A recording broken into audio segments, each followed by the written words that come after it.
चीनी राष्ट्रपति Xi Jinping ने कोरोना काल के शुरुआत से ही आक्रामक कूटनीति वुल्फ वॉरियर डिप्लोमेसी का रास्ता अपनाया है। चीन को लगा था कि उसकी धमकियों और गीदड़ भभकियों के आगे दुनिया घुटने टेक देगी, लेकिन आज स्थिति ये है कि दुनिया भर में चीनी सरकार और सेना को मुंह की खानी पड़ रही है। भारत और अमेरिका जहां चीन के टेक क्षेत्र को बर्बाद करने की योजना पर लगातार काम कर रहे हैं, तो वहीं दक्षिण पूर्व एशिया और पूर्वी एशिया के देश भी चीन को आड़े हाथों ले रहे हैं। यही कारण है कि अब चीन की ताकतवर पीपल्स लिबरेशन आर्मी और चीन की कम्युनिस्ट पार्टी के रिश्ते में खटाई देखने को मिल रही है।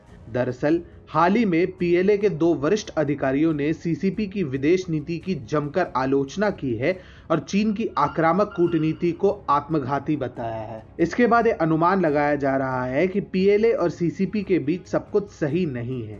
वियॉन न्यूज की एक रिपोर्ट के मुताबिक हाल ही में पीएलए के 2 एक्सपर्ट्स रिटायर्ड जनरल कियाओ लियांग और जनरल डाई जू ने शी जिनपिंग के नेतृत्व पर कई सवाल उठाए हैं।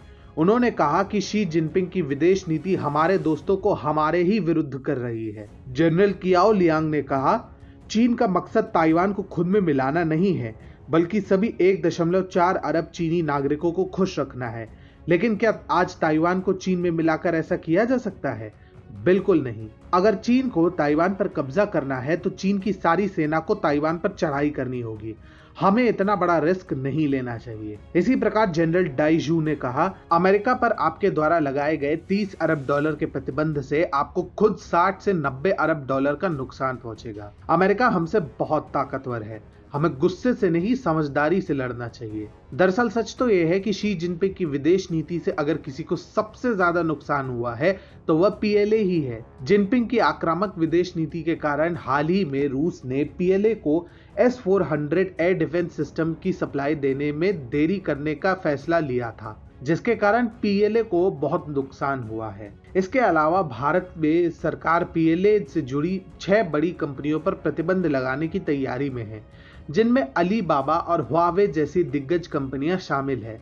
इतना ही नहीं, सीसीपी की नीतियों के कारण ही लद्दाख में पीएलए को अपने सैनिक गंवाने पड़े, जिन्हें राजकीय सम्मान के साथ अंतिम संस्कार देने से भी मना कर दिया गया। सिर्फ भारत ही नहीं बल्कि अब अमेरिका भी पीएलए से जुड़ी कंपनियों पर प्रतिबंध लगाने की तैयारी में है। 25 जून 2020 को द प्रिंट में छपी एक रिपोर्ट के अनुसार पेंटागन 20 ऐसी कंपनियों की पहचान कर चुका है जिनके पीएलए के साथ संबंध है और उन पर कभी भी प्रतिबंध लगाए जा सकते हैं। यानी शी जिनपिंग की नीतियों के कारण पीएलए को आर्थिक नुकसान हो भी रहा है और एक बड़ा नुकसान होने भी जा रहा है, वो भी अमेरिका और भारत जैसे बड़े बाजारों में। हालांकि ये पहली बार नहीं है जब सीसीपी और पीएलए में इस तरह के फूट की खबरें सामने आई हों। जून माह में सीसीपी के विद्रोही नेता और कम्युनिस्ट पार्टी के पूर्व नेता के पुत्र जियान लियांग ने वॉशिंगटन पोस्ट के लिए लिखे एक लेख में एक सनसनीखेज खुलासा करते हुए कहा था कि चीन द्वारा गलवान घाटी की सच्चाई ना बताना वर्तमान प्रशासन के लिए बहुत घातक सिद्ध हो सकता है। जियान लियांग ने लिखा था, सेवानिवृत्त और घायल पीएलए सैनिक चीनी कम्युनिस्ट पार्टी के विरुद्ध विद्रोह पर उतर सकते हैं।